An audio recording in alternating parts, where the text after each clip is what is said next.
it, Muzansi? Welcome back to SA Political Lens. I'm John, ready to unpack the madness that is South Africa. And I'm Sarah. Yo, John, today's lineup is hectic.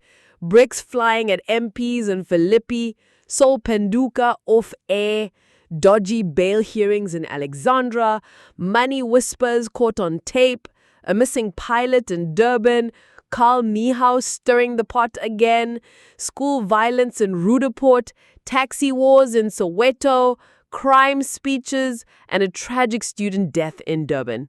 It's a lot.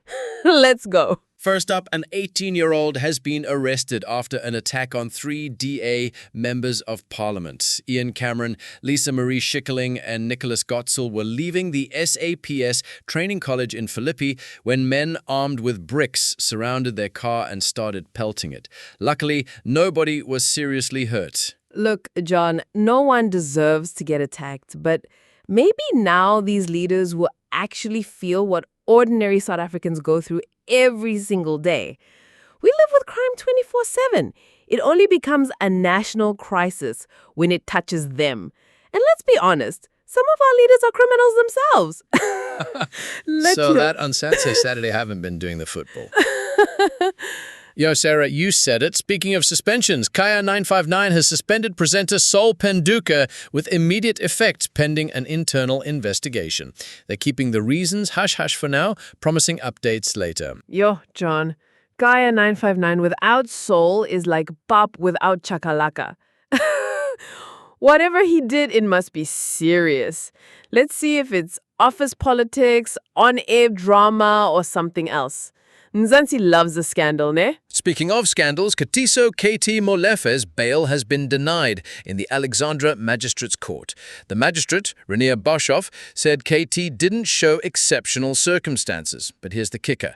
During the hearing, a conversation came up between KT and a woman, wife of one of the accused.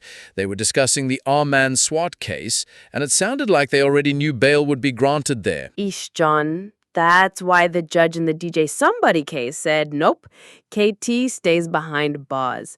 But this now raises big questions about the credibility of the judge in the R-Man SWAT case.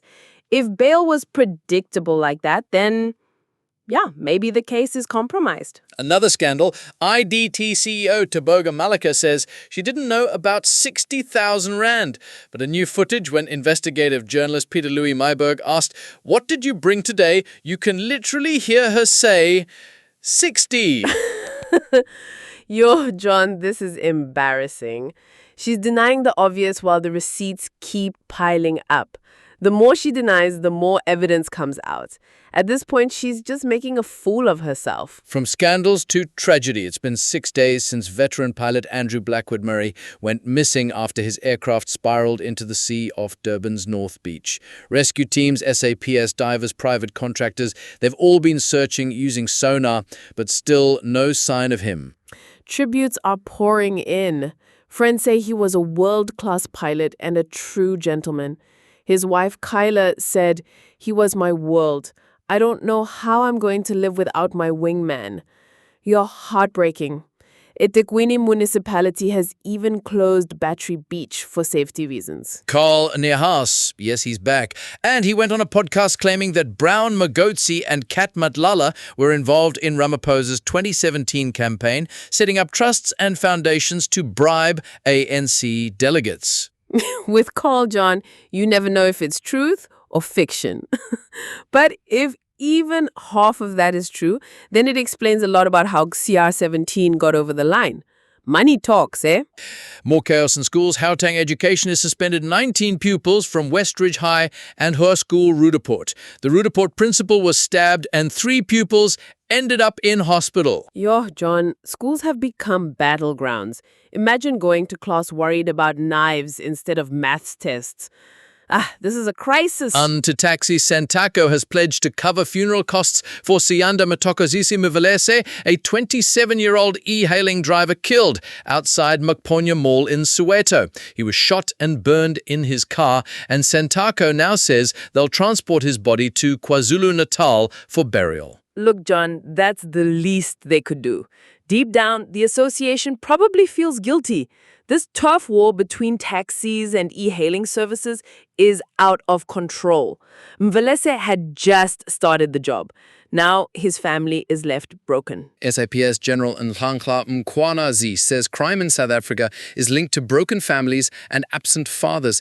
He even suggested pausing soccer matches to show gender-based violence messages. Imagine Chiefs versus Pirates and suddenly, stop beating women. But he's not wrong. Prevention is better than reaction. The problem is, higher police salaries and strict labor laws means fewer new hires. Service delivery is crumbling. Lastly, some sad news from Durban. A student at DUT Steve Biko campus died after reportedly jumping from a building yesterday morning. Paramedics declared the student dead at the scene. Yo, John, that's tragic. Condolences to the family, friends, and fellow students. Mental health in our universities is a crisis we're not talking about enough. And that's a wrap on today's episode of SA Political Lens. From politicians dodging bricks to scandals, tragedy, and chaos, it's just another week in South Africa. Thanks for tuning in, Zansi. Share this episode with your friends, your neighbor, even your gogo. Stay safe, stay sharp, and we'll catch you next time.